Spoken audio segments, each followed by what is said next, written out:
14 కాబట్టి నా ప్రియులారా, విగ్రహమునకు దూరముగా పారిపోవుడి. బుద్ధిమంతులతో మాట్లాడినట్టు మీతో మాట్లాడుచున్నాను. దేవుని స్తోత్రం. ఏం చూసి పారిపోవాలంటండి? విగ్రహమును చూసి ఏం చేయాలంట? చెప్పాలి. ఏం చేయాలి? పారిపోవాలి. విగ్రహాన్ని చూసి పారిపోవాలి. విగ్రహాన్ని చూసి ఎందుకు పారిపోవాలి? పారిపోమని ఎందుకు చెప్తున్నాడు? ఇక్కడ పౌలు భక్తుడు కొరింథీ సంఘానికి చెప్తున్నాడు, కొరింథీలకు చెప్తున్నాడు. కొరింథీలు లేకపోతే కొరింథీ పట్టణం అని ఒక ప్రాంతం ఉంది. ఆ ప్రాంతంలో విగ్రహారాధన ప్రారంభమైంది. విగ్రహారాధన జరుగుతున్నప్పుడు పౌలు భక్తుడు చెప్తున్న మాట వాళ్ళతో ఏమని చెప్తున్నాడు? కాబట్టి నా ప్రియులారా, విగ్రహమునకు దూరముగా పారిపోండి. విగ్రహాన్ని తీసుకొచ్చి ఇప్పుడు ఎక్కడ పెడుతున్నారు? ఇక్కడ ఏం చెప్తున్నాడు? విగ్రహాన్ని చూసి మీరు దూరంగా పారిపోండి అని చెప్తున్నాడు. కానీ అదే విగ్రహాన్ని తీసుకొచ్చి ఎక్కడ పెడుతున్నారు? ఇళ్లలో పెడుతున్నారు, వీధుల్లో పెడుతున్నారు, ఇంటి ముందు పెడుతున్నారు కదా, రకరకాలుగా. మనం చూసినట్లయితే ఈరోజు అసలు విగ్రహంలో ఏముంది? విగ్రహం కాడికి వచ్చేళ్ళకి ఎందుకు పౌలు గారు ఆ మాట అన్నాడు? యేసు ప్రభు వారు ప్రస్తావించలేదా? యేసయ్య కూడా చాలా చోట్ల ప్రస్తావించారు. అయితే ఇక్కడ మనం చూసినట్టు దానికంటే ముందుగా ఈరోజు చాలామంది ఎక్కువగా మాట్లాడే మాట, పాత నిబంధన గ్రంథంలో ఇశ్రాయేలు ప్రజలు చేశారు ఆ పని, పాత నిబంధన గ్రంథం వాటికి పరిమితము అనే వాళ్ళు కూడా చాలా మంది ఉన్నారు. అయితే పాత నిబంధన వాటికి కాదు, కొత్త నిబంధనలో కూడా పౌలు గారు చెప్పారు, యేసు ప్రభు వారు కూడా చెప్పారు. అయితే ఇక్కడ మనం చూసినట్టయితే మరొక మాటను మనం జాగ్రత్తగా గమనించినట్టయితే నిర్గమాకాండము పాత నిబంధన ఆది కాండానికి పక్కనే ఉంటుంది. నిర్గమాకాండం 20వ అధ్యాయాన్ని మనం ఒకసారి పరిశీలన చేయాలి. ఇక్కడ నిర్గమకాండము 20వ అధ్యాయాన్ని మొదటి నుంచి మనం చూసినట్టయితే దేవుడి యాజ్ఞలన్నీ వివరించి చెప్పాను. నీ దేవుడైన యెహోవా నేను దాసుల గృహము ఐగుప్తు నుండి నిన్ను వెలుపలకు రప్పించుతుంది. నేను తప్ప వేరొక దేవుడు నీకు ఉండకూడదు. ఎవరితో చెబుతున్నాడు ఈ మాట? ఇశ్రాయేలు ప్రజలతో చెప్తున్నాడు. ఎవరితో చెప్తున్నాడు? ఇశ్రాయేలు ప్రజలు, ఒక జనాంగం ఉన్నారు. వాళ్ళతో ప్రత్యేకంగా చెబుతున్నాడు, నేను తప్ప మీకు వేరే దేవుడు ఉండకూడదు. అయితే ఇక్కడ మనం చూసినట్టయితే పైన ఆకాశమందే కానీ, ఎక్కడ?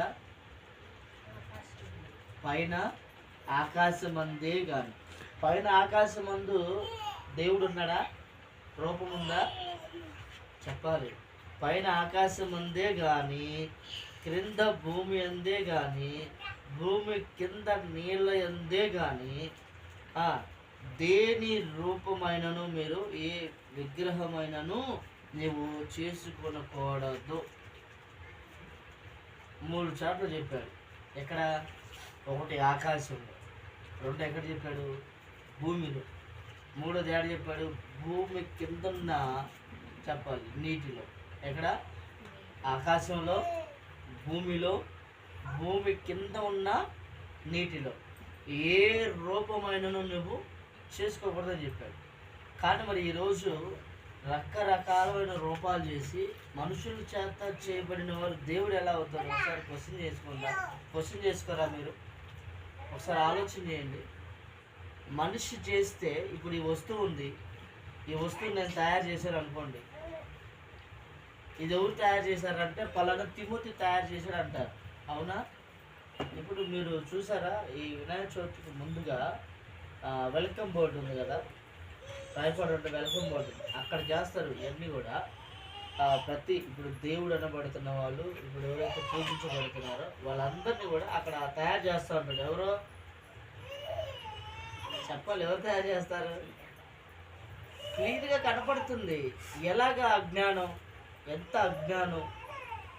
ఒక మనిషి చేత చేయబడుతుంది. పీసేస్తాడు, అందులో చెత్త వేస్తాడు, వాడు అందులోనే పోస్తాడు, అందులోనే అంతా చేస్తాడు. దాని చేతులతో చేసి రంగేసి అంతా అయిపోయింది. చేసేప్పుడు బొమ్మ, రంగేసేప్పుడు బొమ్మ, తెచ్చేప్పుడు బొమ్మ, కొనేటప్పుడు బొమ్మ. బొమ్మ అంటారా? దేవుడు అంటారా మీరు? అవును కదా. మనమే ఒప్పుకుంటున్నాం కదా, కొనేప్పుడు బొమ్మను ఒప్పుకుంటున్నాం, ఆడ పెట్టేప్పుడు చెప్పాలి ఏమని ఒప్పుకుంటున్నాం, బొమ్మను ఒప్పుకుంటున్నాం. చాలా సందర్భాల్లో బొమ్మను ప్రస్తాపన చేస్తాం మనం, తెచ్చి పెట్టి దాన్ని ఒక ప్లేస్లో నిర్మించేంత వరకు కూడా.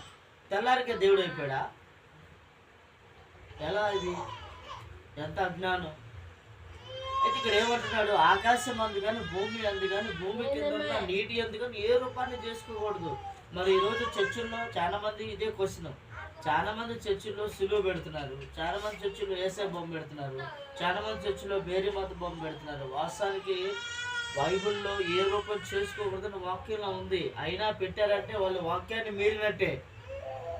అది క్రైస్తవుడైనా హైందవుడైనా ఎవరైనా సరే ఒక రూపం చేయకూడదని బైబిల్లో చెప్పినప్పుడు, ఈరోజు క్రైస్తవులుగా పిలువబడుతున్న వారు కూడా చాలామంది అలా బొమ్మలు పెట్టబట్టే ఈరోజు రకరకాలమైన విమర్శలు వెల్లువెత్తుతున్నారు.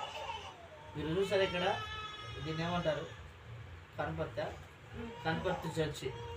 కనపర్తి చర్చి కడికి అంచులు అమ్మట అయ్యే, గుడిలోకి వెళ్తే అదే, గుడి బయట అదే కదా, అన్ని బొమ్మలు ఉంటాయి, అంచులు అమ్మట. కానీ వాక్యంలో ఏం చెప్పింది, ఏ రూపము నువ్వు చెప్పాలి, ఏ రూపము చేసుకోకూడదని చెప్పింది.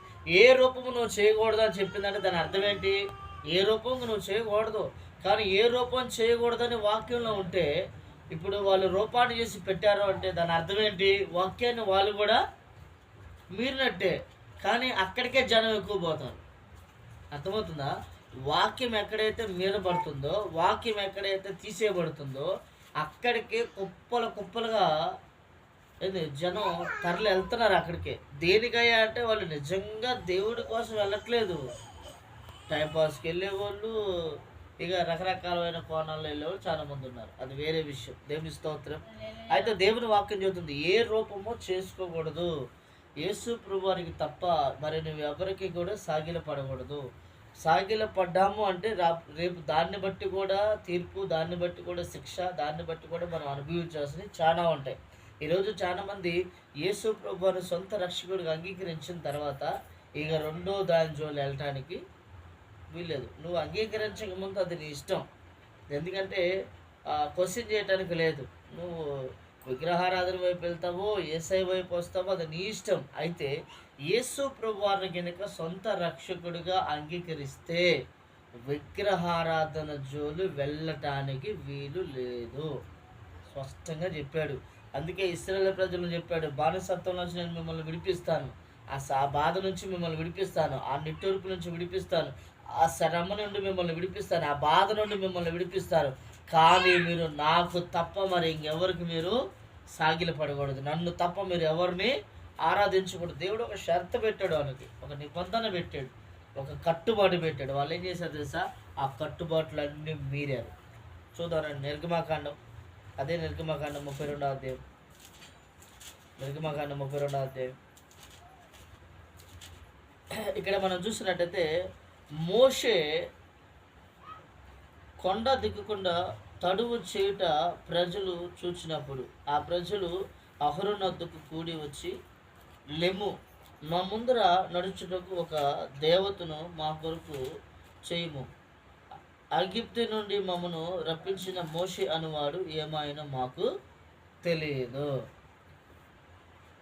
ఫస్ట్ ఏమంటున్నారు, మోషే కొండ ఎక్కడం ఎవరు చూశారు, ప్రజలందరూ చూశారు. కొండ ఎందుకు ఎక్కాడు, 10 ఆజ్ఞలను తీసుకుని రావడం కోసం కొండ ఎక్కాడు దేవుడితో మాట్లాడటానికి.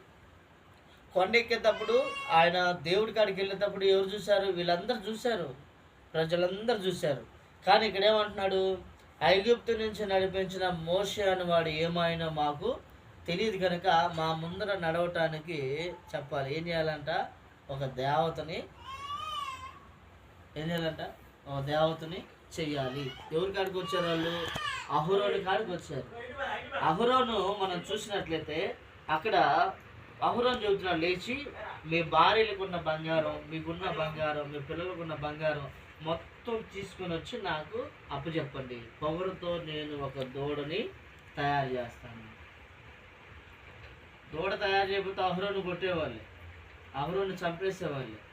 అందుకని అహరోను అన్నాడు, అదంతా చేసిన తర్వాత అహరోను వాస్తవానికి చేయకూడదు, కానీ అహరోను కూడా అందులో జారిపోయాడు, చేసి అన్నాడు, నేను యెహోవా పక్షమున మాత్రమే ఉంటాను, మీరేం చేసుకుంటారు అది చేసుకోండి అని తయారు చేసి అప్పచెప్పేశాడు.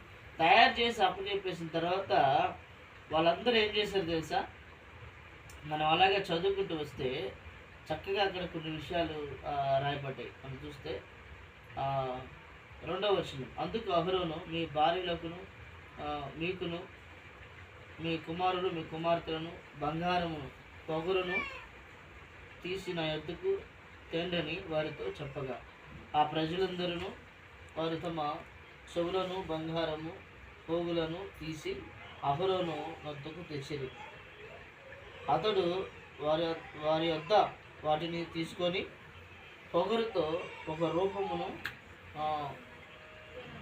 పోసి ఏర్పరిచి దానిని పోత పోసిన దూడగా చేసిన. అప్పుడు వారు, ఓయి ఇజ్రాయేలు, ఐగుప్తు నుండి నిన్ను రప్పించిన దేవుడు ఇదే. ఏదది? ఎర్ర సముద్రాన్ని చీల్చింది, అద్భుతాలు చేసింది, మన్నాను కురిపించింది, ఆశ్చర్యకార్యాలు చేసింది, తాపకర్ప సర్పాల నుంచి విడిపించింది. దేవుడు చేసిన అద్భుతాలు ఆశ్చర్యకాలు సూచక్రియలు అన్నీ చేసి కూడా తీరా మోసి వాళ్ళు దేవుడు అని దేన్ని అంటున్నారు చెప్పాలి? యెహోవా అని అనట్లా. ఎవరు అంటున్నారు? పోత పోసిన దూడని ఏమంటున్నారు వాళ్ళు? ఐగుప్తు నుంచి నడిపించిన దేవుడు ఇదే అన్నారు. దేవుని స్తోత్రం, హల్లెలూయా. అయితే అక్కడ మనం చూసినట్టయితే అహరోను చూసి దాన్ని ఎదుట ఒక బలిపీఠము కట్టించను. ఏం కట్టాడు అహరోను? బలిపీఠం కట్టాడు. బలిపీఠము కట్టించిన తర్వాత మరియు అహరోను రేపు యెహోవాకు పండుగ జరుగునని చెప్పగా, మరునాడు వారు ఉదయమున లేచి దహన బలులను సమాధాన బలులను, అప్పుడు ప్రజలందరూ తినుటకును త్రాగుటకును కూర్చుండి ఆడుటకును. ఈ మాట అర్థమైందా? లాస్ట్లో మాట, బలులు అర్పించిన తర్వాత అప్పుడంట ప్రజలంతా తినటానికి త్రాగటానికి కూర్చుండి ఆడటానికి. సహజంగా మనమని అనకూడదు. సహజంగా ఇప్పుడు ఈ బొమ్మలు ఎదుట ఆడేది ఎవరు? వాస్తవానికి ఎవరు ఆడుతున్నారు? ఆడేవాళ్ళంతా మామూలుగా ఆడుతున్నారా? ఆడవాళ్ళు కూడా తాగుంటారు మొన్న కదా, ఆడవాళ్ళు కూడా తాగుంటారు. వాక్యంలోనే ఉంది.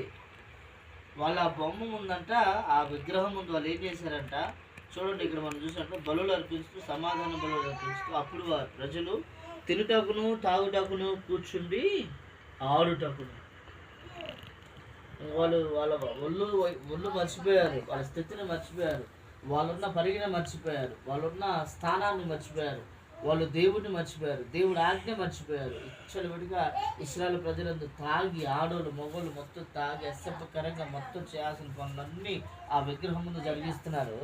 వెంటనే యెహోవాకు కోపం వచ్చింది. 7వ వచనాన్ని మనం చూసినట్టయితే అదే లైన్లో 7వ వచనం నుంచి మనం కిందకి చదువుకుంటూ వస్తే, నువ్వు తీసుకుని వచ్చిన ప్రజలు ఇశ్రాయేలు ప్రజలు దారి త్వరగా తొలగిపోయారంట. ఎంత త్వరగా తొలగిపోయారంటే దాని అర్థం ఏంటి?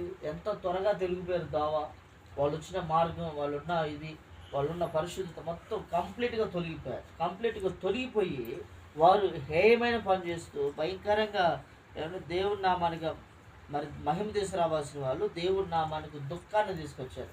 అందుకే అంటున్నాడు, మోషే నువ్వు ఊరకుండు. అక్కడ ఉంటుంది ఆ మాట, ఆ లైన్లో మనం చదువుకుంటే, మోషే నువ్వు ఊరకుండు, వీళ్ళందరినీ కాల్ చేస్తా. ఏం చేస్తా? ఉందాడా? ఏం చేస్తా? కాల్ చేస్తా. నువ్వు ఊరకుండు, పక్కకు రా. నువ్వు అసలు నువ్వు అడ్డం రామాకు. ఇప్పటికే చాలాసార్లు అడ్డొచ్చావు ఇశ్రాయేలు ప్రజలను కాపాడటానికి. నువ్వు పక్కకు రా. వాళ్ళందరినీ తగలబెట్టేస్తా, మొత్తాన్ని కాల్చేస్తా, ఎవరిని మిగల్చిన మొత్తాన్ని ధ్వంసం చేసి మరలా నేను నీకు జనాన్ని పోగు చేస్తాను, మరలా అనేక మంది నీకు నేను స్వాస్థ్యంగా సొత్తుగా ఇస్తాను అన్నప్పుడు అప్పుడు కూడా మోషే అడ్డుపడ్డాడు. దేవుని స్తోత్రం. అప్పుడు కూడా మోషే అడ్డుపడ్డాడు. ఏమని చేసా? ఐగుప్తు నుంచి నడిపించింది చంపడానిక, కరుణించి ఆ యొక్క పశ్చాత్తాపం ఏదో అదేదో నువ్వే పడి వారిని మాత్రం ఏం చేయొద్దని చెప్పి మోషే అడ్డుపడి మోషే ప్రార్థన చేశాడు. అందుకే ఇశ్రాయేలు ప్రజలు బతికి పట్టగట్టారు. దేవుని స్తోత్రం. ఒక విషయం తెలుసా? రోజుకి 12 గంటల ప్రార్థన తీర్మానం చేశాం. రోజుకి 12 గంటల ప్రార్థన తీర్మానం చేసి నైటు పగలు నైట్ నుంచి మొదలుకొని పగలు సాయంత్రం 24 గంటలు గడిచేలోపు 12 గంటలు ప్రార్థన చేయాలి. నేను ఎవరి కోసం చేయాలి? మా కోసం అయితే, మా కుటుంబం కోసం అయితే 1 గంట 2 గంటలు చేసుకుంటే సరిపోద్ది. పగలు 1 గంట, సాయంత్రం 1 గంట చేసుకుంటే సరిపోద్ది, 2 గంటలు. మరి మిగతా టైం అంతా ఎవరికి కేటాయించాలి? వసంతం గారు ఎవరు? జ్యోతి వాళ్ళు ఎవరు? మీరెవరు? ఇక్కడ ఉన్న వాళ్ళంతా ఎవరు? వీళ్ళ కోసం నేను ఎందుకు కన్నీరు గార్చి ప్రార్థన చేయాలి?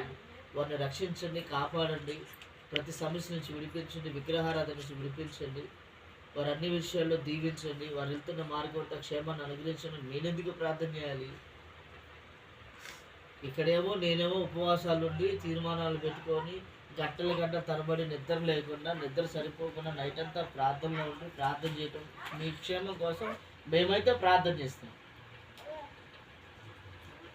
అసలు ఇలా మెయిన్ వాళ్ళు రాలేదు చాలామంది. డైరెక్ట్గా ఈరోజు ఉన్నదంతా బట్ట బయలుదేద్దామని వచ్చా. మేమైతే గంటల తరబడి ప్రార్థన చేయాలి మీకోసం, ఏం కాకుండా ఉండాలి, క్షేమంగా ఉండాలి, ఆరోగ్యంగా ఉండాలి. కానీ వీళ్ళైతే ఇక్కడ చేసే పని ఏంటి చెప్పాలి? ఏం చేస్తారు? బొమ్మల కాడికి వెళ్ళి బొమ్మల కాడికి కూర్చొని బొమ్మలను పూజిస్తా, బొమ్మల ముందు ఎగురుతా, బొమ్మల ముందు డ్యాన్స్ చేస్తూ రకరకాలుగా తాగి రకరకాలుగా ఉంటారు. అది కరెక్ట్ కాదు కదా. సంఘాన్ని కరెక్ట్ కానే కాదు. మేము మీకోసం ఏడ్చేలో ప్రార్థన చేస్తున్నాం. మీరు బాగుండాలి, మీరు బాగుంటేనే మేము బాగుంటాం. అవునా? సంఘం బాగుంటేనే సంఘ కాపరి బాగుంటాడు. సంఘం బాగోకుండా సంఘ కాపరి బాగుంటాడా? చెప్పాలి జ్యోతి, బాగుంటాడా? బాగోడు. సంఘం బాగుంటేనే సంఘ కాపరి బాగుంటాడు. సంఘం బాగోకపోతే సంఘ కాపరి కూడా బాగోడు.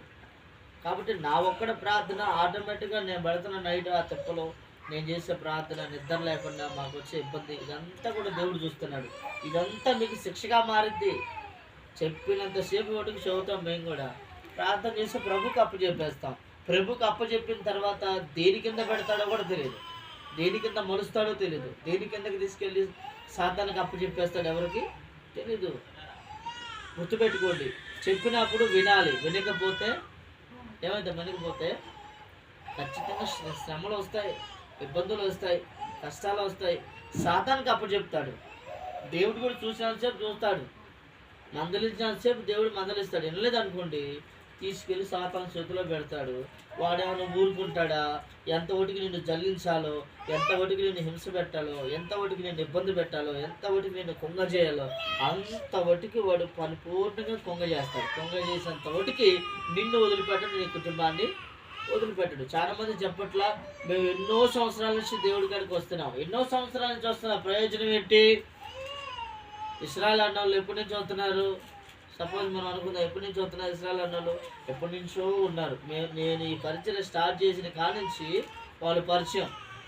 వాళ్ళకి నాకు 1 సంవత్సరం గ్యాప్. వాళ్ళు 16 సంవత్సరాల నుంచి దేవుడిని ఆరాధిస్తున్నారు. యేసు ప్రభువారిని 16 ఏళ్ళ నుంచి యేసుని సొంత రక్షకుడిగా అంగీకరించి వెంబడిస్తున్నారు. ప్రయోజనం ఏంటి?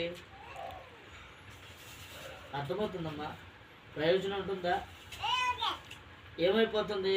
పడిన కష్టం అంతా ఎప్పుడైతే నువ్వు అక్కడికి వెళ్తావో, ఎప్పుడైతే అక్కడ అడుగుపెట్టి అక్కడ ఉంటావో, ఆటోమేటిక్గా ఇదంతా వేస్ట్ అయిపోయినట్టు. అవునా? బిందె పాలల్లో చొక్క కనుక పులి పడింది నీకు ఏమైందమ్మా?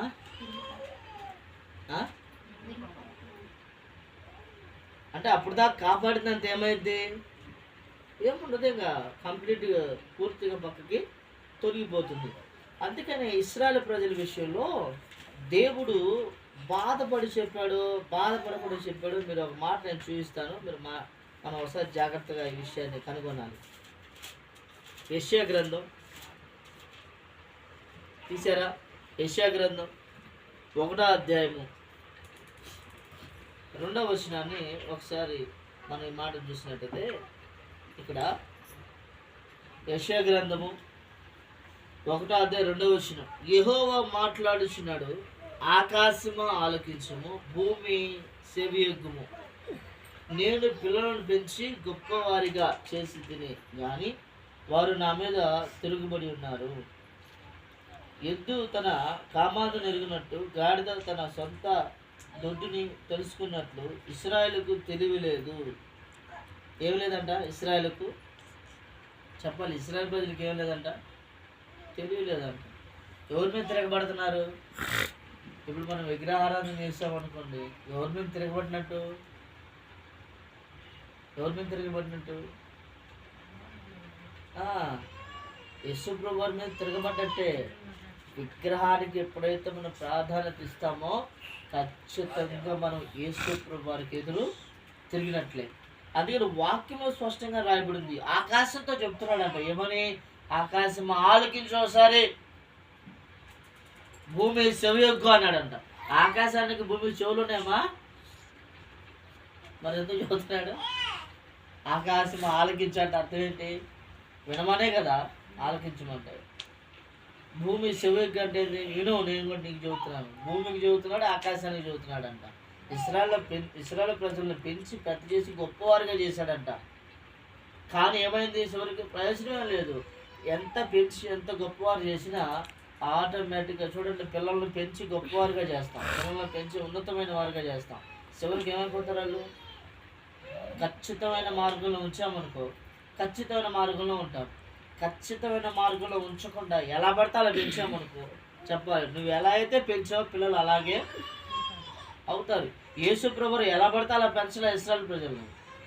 ఆయన పిల్లల్ని ఎలా పడితే అలా పెంచలేదు. దేవుడు ఒక క్రమంలో, ఒక పద్ధతిలో, ఒక విధానంలో పెంచాడు. ఆ పెంపకం కనుక సరిగ్గా లేకపోతే ఏమైతే దారి తప్పుతారు. అవునా? తల్లిదండ్రుల పెంపకం సరిగ్గా లేకపోతే దారి తప్పుతారు. అలాగనే తండ్రి పెంపకం ఖచ్చితంగా ఉంది, పరిశుద్ధంగా ఉంది, పవిత్రంగా ఉంది. కానీ ఇశ్రాయేలు ప్రజలు చెప్పాలి, సైడ్ వచ్చిన నుంచి పరిచయాలను బట్టి, లేకపోతే సైడ్ వచ్చిన విధానాలను బట్టి వెంటనే వాళ్ళు దేని వైపు మళ్ళారు? విగ్రహారాధన వైపు మళ్ళారు. వాళ్ళు క్షణము విగ్రహారాధన వైపే మొగ్గు చూపారు, కానీ దేవుని వైపు ఏమాత్రం కూడా మనసు త్రిప్పలేదు. మీకు ఒక విషయం చెప్పిన, పాలు తేనెలు ప్రవహించే దేశం ఇశ్రాయేలు ప్రజలు ఒక్కడ కూడా పోలేదు. మొత్తం అరణ్యంలో ఆకులు రాలినట్టు రాలి చచ్చిపోయారు. ఎందుకు వెళ్ళలేదు? దేవుడు ఎందుకు తీసుకెళ్ళాడు? దేవుడు స్వార్థపరుడా? ఎందుకు పాలు తేనెలు ప్రవహించే దేశం తీసుకెళ్తారని వాగ్దానం తీసుకెళ్ళాడంటే, వీళ్ళు వెళ్ళే మార్గం అంతా ఏం చేశారు? తప్పు చేస్తూనే ఉన్నారు. ఒక్కసారి అంటే తప్పు, 2 సార్లు అంటే తప్పు, పోయినంత పొడుగుతూ తప్పేనా? అవునా? సహజంగా మనం ఏమంటాం? ఒకసారి తప్పు చేశారు, ఎవడే తెలియక చేశారు, వదిలేసేయండి అంట. అవునా? అదే తప్పు ప్రతిసారి ప్రతిరోజు రిపీట్ అవుతుంది అనుకో, ఏమంటారు? వాడి బతుకు అంతే, ఇంకా వాడి విధానం అంతే, వాడు ఇంకా మారడం, వదిలేసేయండి అంటారు. అవునా? అలాగే ఇశ్రాయేలు ప్రజలు ఏం చేశారు తెలుసా? తరచుగా విగ్రహారాధన వైపు వెళ్ళారు, తరచుగా వారు విగ్రహాలను ప్రేమించారు, తరచుగా వారు విగ్రహారాధన పూజలు చేయడానికి ఇష్టపడ్డారు, కానీ దేవుని వైపు సంపూర్ణంగా తిరగటానికి ఇష్టపడలేదు. ఆహారం కాడ తిట్టారు, నీళ్ళ కాడ తిట్టారు, మార్గ మధ్యలో తిట్టారు, ప్రయాణంలో అలసిపోయినందుకు తిట్టారు. వాళ్ళు అలసిపోయి మోసే మీద, దేవుడి మీద సొనిగినందుకు, భయంకరంగా మాట్లాడినందుకు వాళ్ళు నడుస్తూనే ఉన్నారు. వాళ్ళ చరణంలో అగ్ని పుట్టిందంట. వాళ్ళకి అగ్ని పుట్టి సజీవ దహనం అయిపోయారు, పిల్లలతో సహా చాలా మంది. కేవలం దేవుని దూషించినందుకు. ఎంత రోషం కలిగిన వాడు మనం ఆరాధించే దేవుడు. కానీ ఈరోజు చాలా మంది ఎలా ఉన్నారంటే, ఎన్ని చెప్పినా వినుమాటుకైతే వింటున్నారు, కానీ చెప్పాలి వెంటనే దాన్ని వదిలిపెట్టేవారుగా ఉన్నారంట. దేవుని స్తోత్రం, హల్లెలూయా. సామెతల గ్రంథం మనం చూసినట్టయితే అపోస్తలుల కార్యం ఒకసారి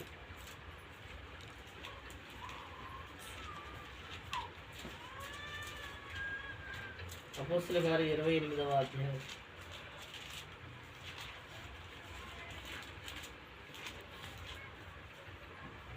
28, 27 వచ్చిన ఒకసారి. ఈ ప్రజలు కనులార చూచి చెవులార విని మనసును గ్రహించి నా వైపు తిరిగి నా వలన స్వస్థత పొందకున్నట్లు వారు తమ హృదయమును కొవి ఉన్నది. ఏమైందంట? హృదయం కొవి ఉన్నది. వారి చెవులు మందముగా ఉన్నవి, కన్నులు మూసుకొని ఉన్నారంట. 3 విషయాలు చెప్పాడు. హృదయం ఎలా ఉందంట? కొవ్వుతో ఉందంట. సహజంగా మనం మాట్లాడకపోతే ఏమంటాం? ఎదురు తిరిగితే తరచుగా దీనికి కొవ్వు పట్టిందిరా బాగా అంటాం. అవునా? ఎదురు తిరిగిన ఏమంటారు? కొవ్వు పట్టిందని అంటారు. నేనైతే ఏమంటాను తెలుసా, విగ్రహారాధన చేసిన వాళ్ళందరికీ కొవ్వు పట్టింది. ఖచ్చితంగా కోసి తీసేస్తాడు ఎప్పుడో గట్ట. ఆ కోసి తీసేసిన దాకా వినరు. మాట దేవుడు చెప్పింది ఏమాత్రం కూడా వినరు. ఇక్కడ ఏమంటున్నాడు, చదువుతున్నాడు దేవుడు వద్దు అని, కానీ అదే పని వైపు వెళ్తున్నారు చాలామంది. అదే విధంగా చాలామంది వెళ్తున్నారు. వాళ్ళంట చూడండి, నిశ్చయముగా కన్నులారా చూశారంట. ఏంటిది? ఏం చూసామండి కన్నులారా? చెప్పాలి. ఇప్పుడు ఏం చూస్తున్నాం? పరిశుద్ధ గ్రంథాన్ని కన్నులారా చూస్తున్నామా? కన్నులారా చూసి చదువుతున్నామా? కన్నులారా దేవుడి కార్యాలు చూస్తున్నామా? కన్నులారా దేవుడి అద్భుతాలు చూస్తున్నామా? అయినా కానీ ఏం చేస్తున్నాం? విగ్రహాలను చేస్తూనే ఉన్నారు. విగ్రహాలు వైపు తిరుగుతూనే ఉన్నారు. వాటికి సాగిలి పడుతూనే ఉన్నారు. వాటికి నమస్కారం చేస్తూనే ఉన్నారు. చెవులారా వింటున్నారంట. ఏంటి ఇప్పుడు ఏమింటున్నారు మీరు? విగ్రహారాధన చేయకూడదని వింటున్నారా?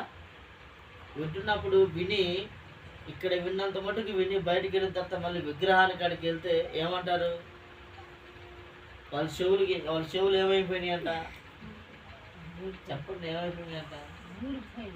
మందమైనాయి అంట. మందం అంటే ఇంకా వినపడదు, చెవుడు వచ్చేసినట్టే. అవునా? చెవుడు వచ్చేసినట్టే. మూడో మాట ఏం చెబుతున్నారు? వాళ్ళ కళ్ళు అంట మూసుకున్నారు. మూసుకున్నారు, కళ్ళు మూసుకున్నారను. అంటే వాళ్ళ కళ్ళు కనిపించట్లా. ఏది సత్యమో, ఏది అసత్యమో, ఏది కరెక్టో, ఏది కరెక్ట్ కాదో కనిపించట్లేదు చాలా మందికి. భయంకరంగా ఉన్నారు చాలా మంది. ఈ మాట ఎవరు చెప్పారు? యెషయా ప్రవక్త చెప్పాడు. ఎవరు చెప్పారండి ఈ మాట? యెషయా ప్రవక్త. యెషయా గ్రంథం 6:10 కూడా ఇదే మాట ఉంది. మనం చూస్తే మత్తయి యోహాను సువార్త 12వ అధ్యాయము 40 కూడా ఇదే మాట ఉంది. యెషయా చెప్పిన ప్రవచనము అక్కడ ఉంది. దేవుని స్తోత్రం, హల్లెలూయా. కనుక దయచేసి మనం దేవుని వాక్యమును బట్టి ఫాలో అవ్వాలి. ఎందుకంటే రానున్న దినాలు మంచి రోజులు కావు.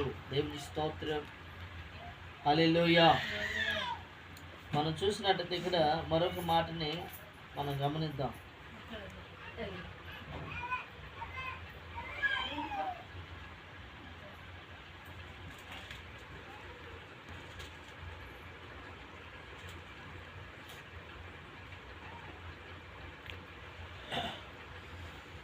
దేవుడు మార్చడానికి, సరిచేయటానికి, బుద్ధి చెప్పడానికి కొన్నిటిని వాడతాడంట. ఆ కొన్నిటిని వాడినప్పుడు ఆ కొన్నిటిని బట్టి కనుక మనం మారితే బాగానే ఉంటుంది. మారలేదనుకోండి, ఖచ్చితంగా కొన్నిటికి దేవుడు నోరిస్తాడంట. బయటికి నోరిస్తాడు. మోగ జంతువులు మాట్లాడితేమా, బిలాము ప్రవక్త బాలాకు రాజు అని ఒక ఆయన ఉన్నాడు. ఈయన రాజయుండి పరిపాలన చేస్తున్నప్పుడు ఇశ్రాయేల్ ప్రజలందరూ ఆయన దేశం మీదకి వచ్చారు. ఇశ్రాయేల్ ప్రజలు ఎక్కడికి వచ్చారు? ఆయన దేశం మీదకి వెళ్ళాలి. వచ్చేసరికి మొత్తం ఆయన దేశం మీదకి వచ్చినప్పుడు ఇశ్రాయేల్ ప్రజలంతా మందిని చూసేసరికి బాలాకు రాజుకు భయం వచ్చింది. బాలాకు రాజుకు భయం వచ్చి, ఇంతమంది ప్రజలు ఉన్నారు, వీళ్ళందరి మీదకి యుద్ధానికి వెళ్ళడానికి మనకు శక్తి సరిపోదు, కనుక మన పేరిట ప్రవర్త అయిన వాడు ఎవరైనా ఉంటే కనుక్కోండి, అతన్ని తీసుకొచ్చి వీళ్ళని శపిద్దాము అని చెప్పారు. చాలా మందికి ఉన్న లక్షణం ఏంటంటే, చాలా మంది అని చెప్పాలి ఈ విషయంలో మాత్రం, పక్కోడు బాగుపడుతుంటే మరొకడు వార్చలేని వారు ఇప్పటికీ లేకపోలే చాలా మంది ఉన్నారు లేదా? చాలా మంది. దాన్ని ఏమంటారు? వ్యసనం. అంటే ఏ కాడికి శాపపూరితమైంది వాళ్ళు అనుభవించాలి, దిగిపోవాలి, వాళ్ళు ఉన్నంత మటుకు నేల మట్టిగా వెళ్ళాలని చెప్పి ప్రయత్నం చేస్తుంటారు చాలా మంది. ఇదే మనసు బాలాకు రాజుకుంది. బాలాకు రాజు ఏం చేశాడు తెలుసా? బిలాము ప్రవర్తనకు కనుగొన్నాడు. బిలాము ప్రవర్తకున్న లక్షణం ఏంటి? బిలాము ప్రవర్తకున్న వరం ఏంటి తెలుసా? అతని నోటితో ఏదైతే అంటాడో అది జరిగి తీరింది. దేవుడు తనని అలాగ అభిషేకించాడు, అలాగా బిలాము ప్రవర్తన దీవించాడు. అయితే ఇక్కడ బిలాము ప్రవర్తని అక్కడ పిలవనంపించాడు బాలాకు రాజు. పిలవనంపించి ఆయనకి ఏం ఆశ చూపించాడు తెలుసా? వెండి, బంగారం, దుస్తులు, నీకు ఎంత కావాలంటే అంత ఇచ్చేస్తాను. నా ముందుకి ఒక పెద్ద గుంపు వచ్చింది. వారు చెప్పలేనంత మంది ఉన్నారు, లెక్క పెట్టలేనంత మంది ఉన్నారు. భూతలం అంతా వారు కప్పారు. వాళ్ళు చూస్తుంటే భయం అవుతుంది. వాళ్ళు కనుక నా రాజ్యం మీదకి వచ్చారంటే నా రాజ్యం అంతా కూలిపోతుంది, నా రాజ్యం మిగలదు. కనుక ఇదిగో నువ్వు వచ్చి మా పేరిట వాళ్ళని శపిస్తే, నువ్వేదైతే అంటావో అది జరుగుతుందని మేము విన్నాము, మేము తెలుసుకున్నాము, అందుకని మేము నీ కాడికి వచ్చాము. మా పేరిట వచ్చి వాళ్ళని శపించండి అన్నాడు. దేవుడి స్తోత్రం.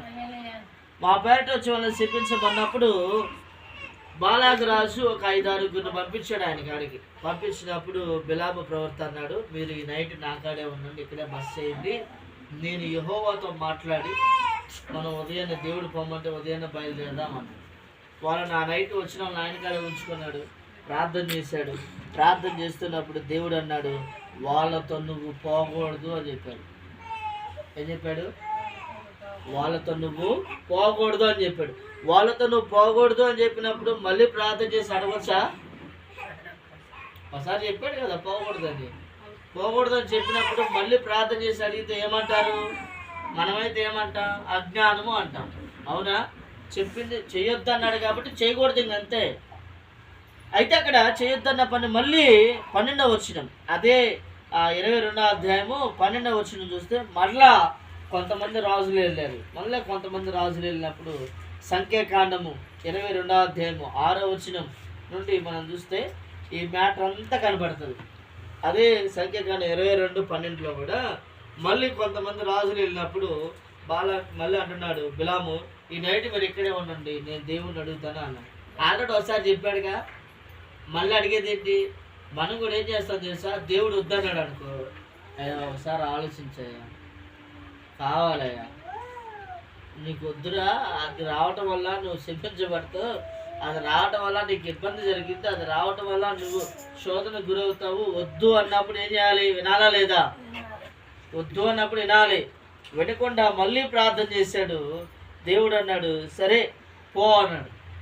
సరిపో, సరే పో అన్నదానికి సరిపో అన్నదానికి తేడా లేదా? వచ్చిన తేడా ఉంది. అయితే అక్కడ అన్నాడు వెళ్ళమన్నాడు. వెళ్ళమనగానే మనోడు అనుకున్నాడు, దేవుడు సెలవిచ్చాడు వెళ్ళిపోమని చెప్పి అనుకొని బయలుదేరాడు. అనుకొని బయలుదేరి ముందుకు వచ్చినప్పుడు మనం వాడు చూసినట్లయితే మనవాడి పరిస్థితి దారుణంగా మారిపోయింది.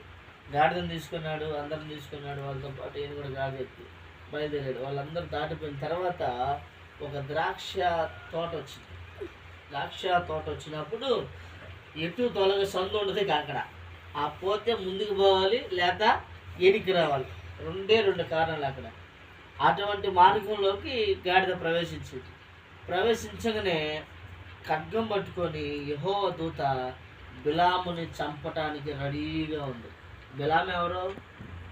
ప్రవక్త. ప్రవక్తను చంపడానికి దేవదూత ఎందుకు వచ్చింది? దేవుడి పనే చేస్తున్నాడు కదా, దేవుడి పనులను ఉన్నాడు కదా, మరి బిలాముని చంపడానికి ఎందుకు వచ్చింది దేవదూత? ఇక్కడ చాలా మందికి అర్థం కాని విషయం ఏంటంటే, దేవదూతలు ఇప్పుడు కూడా మన చుట్టూ ఉన్నారు. నీతో 2, ఆమెతో 2, ఏమితో 2, నాతో 2, ఇద్దరు కాడికి దేవదూతలు ఇప్పుడు కూడా మనతో ఉన్నారు. వాళ్ళు మన కంటికి కనపడాలంటే నీ మనోనేత్రాలు వెలిగించబడాలి, అప్పుడే దేవదూతలు మనకు కనపడతారు. నేను నాకు దేవుడు ఇచ్చిన మహాకృపేట చేస్తా. ప్రార్థన జీవితంలో ఎక్కువగా ప్రార్థన చేస్తాను, నేను ఎక్కువగా స్తుతిస్తాను. ఎక్కువగా ప్రార్థన చేసి ఎక్కువ స్తుతించినప్పుడు ఫస్ట్ మేము పరిచయం స్టార్ట్ చేసిన ప్లేస్లో దేవదూత ఒక్కసారి పడుకుని నన్ను పైకి లేపింది. నిద్రపోతున్నాను, ఇంచుమించుగా 1-2 అయింది టైం. అప్పుడు దాకా ప్రార్థనలో ఉండి పాజిటివ్లో ఉన్నాను. అప్పుడు దాకా ఉండి మరి నిద్రపోతున్నప్పుడు వచ్చి తిమోతి టైం అవుతుంది లేని టచ్ చేసింది. అంటే దేవదూత మనం లేపే స్టేజ్కి రావాలి ప్రార్థన. అంత ప్రార్థనలో ఉండాలి మనం, అంతగా ప్రార్థన చూసి గడపాలి. అయితే అక్కడ దేవదూత బిలామును వేసేయటానికి రెడీగా ఉంది, ఖడ్గం పట్టుకొని. బిలాము వెళ్తా ఉన్నాడు, హాయ్ పా పా పా అంటున్నాడు. ఈ గాడిద ఎప్పుడైతే దేవదూతను చూసిందో అయిపోయాడు, బిలాము అయిపోయాడు అనుకుందేమో.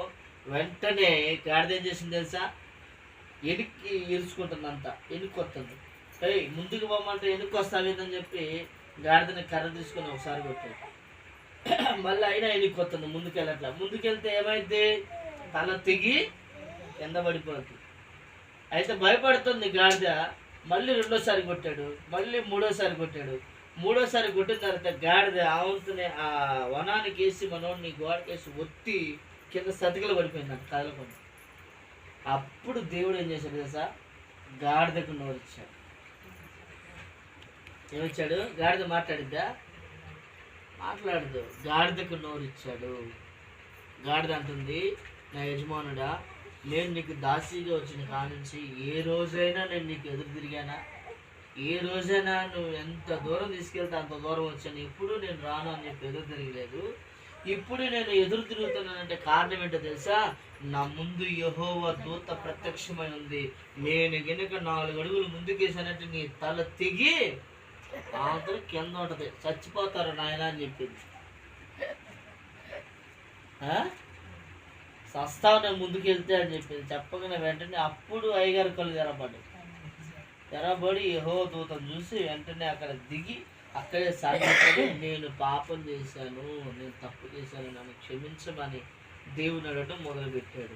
అడిగిన తర్వాత దేవుడు అన్నాడు, వాళ్ళతో పో, యెహోవా దూత అంది వాళ్ళతో పో, కానీ నేను చెప్పినట్టే నువ్వు వారిని దీవించాలి. ఎవరు చెప్పినట్టు?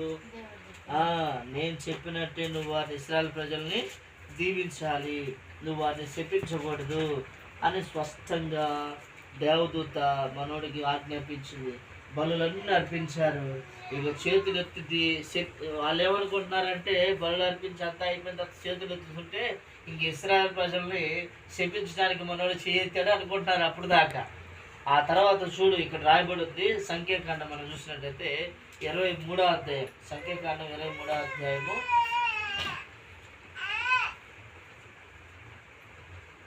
19వ వచనం. సంఖ్యాకాండము 23వ అధ్యాయము 19వ వచనం. దేవుడు అబద్ధమాడుటకు ఆయన మానవుడు కాదు, ఆయన పశ్చాత్తాపడుటకు ఆయన నరపుత్రుడు కాడు. ఆయన చెప్పి చేయకుండినా, ఆయన మాట ఇచ్చి స్థాపింపకుండినా, ఇదిగో దీవించమని నాకు సెలవాయను, ఆయన దీవించను, నేను దాన్ని మార్చలేను. ఏమంటున్నాడు ఇక్కడ? ఇదిగో దీవించమని నాకు సెలవు వచ్చింది అంటే నన్ను ఇశ్రాయేలు ప్రజలు దీవించమన్నాడు కానీ శపించొద్దు అని చెప్పాడు. ఏం చెప్పాడు? దీవించమనే చెప్పాడు కానీ శపించొద్దు అని చెప్పాడు. అందుకని ఇక్కడ అంటున్నాడు, దీవించమని నాకు సెలవు అయింది, సెలవు వచ్చేసింది, చెప్పాడు దీవించమని. ఆయన ఆల్రెడీ వాళ్ళు దీవించాడు, నేనేమీ మార్చలేదు. నేను శపించడం ద్వారాగా వాళ్ళేమీ శపించబడరు. వాళ్ళు ఆల్మోస్ట్ దేవుడి చేత దీవించబడిన ప్రజలు. దేవుని చేత దీవించబడిన ప్రజల జోలి నేను రాను అని చెప్పాడు. దేవుని స్తోత్రం. దేవుని చేత దీవించబడిన ప్రజలు ఎవరు? యేసు రక్తములో ఎవరైతే కడగబడ్డారో, యేసు రక్తములో ఎవరైతే ప్రోక్షించబడ్డారో వాళ్ళందరూ దేవుని సొత్తు, దేవుని ప్రజలై ఉన్నారు. వారి మీదకి వచ్చిన ఆశీర్వాదము ఎవడు తీసేయడానికి ఎవరికి అధికారము లేదు. యేసయ్యకు తప్ప మరెవ్వరికి అధికారము లేదు. కనుక నిశ్చయంగా ఈ విషయాన్ని మనం గ్రహించాలి. దేవుని రాకడ సమీపంలో ఉంది. మన ఇష్టానుసారంగా మనం ఉండి మన ఇష్టానుసారంగా మనం చేసామంటే ఖచ్చితంగా రేపు దేవునికి లెక్క అప్పగించాలి. దయచేసి విగ్రహారాధన జోలు మాత్రము వెళ్ళొద్దు. విగ్రహారాధనకు సంబంధించి వారు డబ్బులు అడిగినా, దానికి సంబంధించి ఏ సహాయం అడిగినా, వారు రమ్మని అడిగినా దయచేసి వెళ్ళొద్దు. కొరింథీ పత్రిక ఫస్ట్ చదువుకున్నాం కదా, విగ్రహమును చూసి మీరు దూరముగా పారిపోండి. ఎక్కడే పోవాలి? దూరంగా పారిపోండి. మరొక చోట చెప్తాడు పాపాన్ని చూసి పారిపోండి అని చెప్పాడు. అట్లనే ఇక్కడేం చెప్తున్నాడు? విగ్రహాన్ని చూసి మీరు దూరంగా పారిపోండి, అది మనకి తగ్గదు. కనుక బుద్ధిమంతులకు చెప్తున్నట్టు నేను మీకు చెప్తున్నాను అంటే అక్కడ తిడతనాడు కూడా. బుద్ధిమంతులకు చెప్తున్నట్టు నేను మీకు చెప్తున్నట్టు అర్థం ఏంటి? అది అసలు నీకు బుద్ధి ఉందా? ఎన్నిసార్లు చెప్పినాను అదే పని చేస్తావు ఏంద్రా అంటారు. అనరా? ఎన్నిసార్లు చెప్పినా బుద్ధి ఉన్నాడైతే వెళ్ళడు. బుద్ధి లేని వాళ్ళు మాత్రమే ఆ విగ్రహాల కాడికి వెళ్ళి ఎగరటం, ఆ విగ్రహాల కాడికి వెళ్ళి పూజలు చేయటం, ఆ విగ్రహాలు తిరగటం ఎవరు చేస్తారు? బుద్ధి లేని వాడు మాత్రమే చేస్తారు. అందుకే అక్కడ అంటాడు, బుద్ధిమంతులకు చెప్తున్నట్టు నేను మీతో చెప్తున్నాను, జాగ్రత్త. విగ్రహారాధన జోలికి వెళ్తే దాని నుంచి వచ్చే నష్టం భయంకరమైన నష్టం, తీరని నష్టం. నేను మళ్ళీ చెప్తున్నా, ఇల్లు పోయినాయి, సిస్టమ్ పోయింది, నాకున్నదంతా కోల్పోయాను. బొమ్మలకు ఎప్పుడైతే నేను సహకరించి సౌండ్ సిస్టమ్ పెట్టానో, ఎప్పుడైతే విగ్రహారాధన ఈ వినాయక చవితికి ఎప్పుడైతే సౌండ్ సిస్టమ్ పెట్టానో 10 లక్షల సౌండ్ సిస్టమ్ పోయింది. 2 ఇల్లు నిర్దాక్షిణంగా అమ్ముకోవాల్సి వచ్చింది. హాస్పిటల్లో దేవుడు కొడితే ₹1,00,000 అయినాయి. పెరాసిస్ స్ట్రోక్ రాబోయింది. ఆ పెరాసిస్ స్ట్రోక్ ఖచ్చితంగా అరగంటే టైము. ఆ అరగంట టైంలో కనుక నాకు ఇండిషన్ కనుక పడకపోయినట్టయితే ఇక్కడ నుండి మొత్తం పడిపోయింది. చేతులు పడిపోయింది, కాళ్ళు పడిపోయింది. ఇంకా ఈ చెయ్యి లేపుతుంటే ఇట్లా పడిపోతుంది, కాళ్ళు లేపుతుంటే ఇట్లా పడిపోతుంది. ఏడ్సపోయింది కాళ్ళు ఇట్లా పోయినాయి నా కాళ్ళు ఎట్టాడ్సపోయింది. బొమ్మలకు పెట్టిన కరెక్ట్గా వారానికి లేక 15 రోజులకి పెట్టాను. వెంబటే paralysis stroke attack. Life long chair అన్నా పడేదే, లైఫ్ లాంగ్ మంచం అన్నా గతయ్యేది. ఎప్పుడైతే నేను దేవుడి కాడ పశ్చాత్తాపడ్డానో, ఎప్పుడైతే దేవుడి కాడ నన్ను క్షమించమని అడిగానో, ఒక్క అవకాశం ఎప్పుడైతే ప్రాధిపడి అడిగానో, వెంటనే డాక్టర్ రావటం వెంటనే ఆయన ఆటో పిలిపియటం, ఆటోలో వేయటం, తీసుకెళ్ళటం. అదే టయానికి దేవుడి మహాకృపను బట్టి సత్తెనపల్లిలో మందిరం తేడా పడిందని చెప్పాను కదా, ఆ కన్స్ట్రక్షన్ డబ్బులు వచ్చినాయి 3 లక్షలు. అదే టైంకి డబ్బులు వచ్చాయి. ఆ రోజు ఆ డబ్బులు కనుక లేకపోయి ఉంటే నా పరిస్థితి ఇంకోలా ఉంది. నేను ఎందుకు చెప్తున్నానంటే దెబ్బ తినకూడదని చెప్తాను, దెబ్బ తగలకూడదని చెప్తాను. దాంట్లో వచ్చే నష్టం కనపడిన దెబ్బ తగులుతాయి. దయచేసి వాటిని కానీ వాటికి సంబంధించి కానీ చాలా దూరంగా ఉన్నాడు. వాటి కాడ నుంచి తీసుకొచ్చి ప్రసాదం పెట్టినా కూడా తీసుకోవద్దు. మేము తినమని చెప్పేసేయండి. ఇంకంతే. ఈరోజు ప్రసాదాలు తెచ్చుకొని తింటున్నారు, బొమ్మల కాడుండి పాటలు పెడుతున్నారు, బొమ్మల కాడు కొనుక్కుంటున్నారు, బొమ్మల కాడు ఎగురుతున్నారు, బొమ్మలకు డబ్బులు ఇస్తున్నారు, బొమ్మల కాడు ఉన్న అన్ని చేస్తున్నారు. ఎలా కుటుంబ సమస్యలు ఎలా పోతాయి? కాబట్టి దయచేసి ఈసారి సంవత్సరం వచ్చేలాగే మీరు ఆ దరిదాపుల్లో కనిపించకూడదు. ఎక్కడ కనిపించాలనుకో దేవుడు చూస్తున్నాడు. ఈరోజు మనం మాట్లాడి దేవుడు వింటున్నాడు. దాన్ని బట్టి రేపు లెక్క ఖచ్చితంగా మిమ్మల్ని అడుగుతాడు. ఈ యొక్క వాక్యం అనేది ఆస్వాదించబడిన దాకా ప్రార్థన చేద్దాం.